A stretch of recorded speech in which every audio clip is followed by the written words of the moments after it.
Hi everyone, my name is Christine Joy P. Cabalan. I'm from BSIT 3D.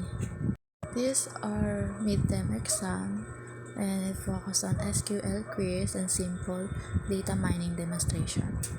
So, sa una, sinabi na retrieve all primary product from the database and organize them based on size. So, dito, kinuha lang yung mga primary product galing sa database and in-arrange siya into size. So, ginamit ko dito is yung descending para mapakita yung size into medium to large.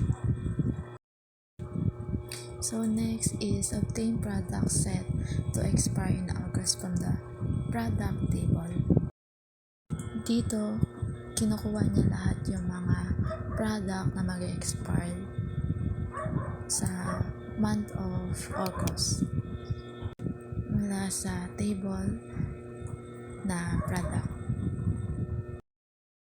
So, dun sa per product expired date, pinifilter niya lang dun yung mga product o sinasama niya lang o pinipili niya yung mga product na mag-expire sa August.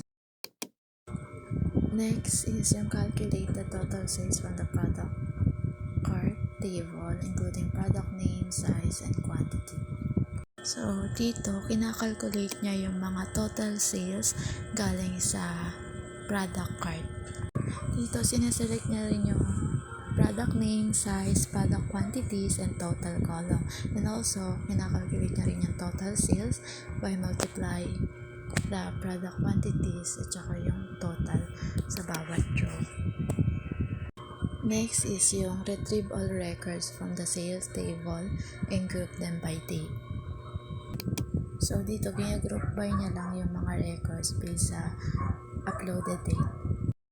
So, last is yung determine the number of entries in the product cart table. So, dito, binibilang niya yung mga entries sa table ng product cart. Ang count function niya is nagbibilang siya ng kabuuang bilang ng mga row sa table at yung as number entries ay nagpapalit ng pangalan ng column sa result sa bilang number entries.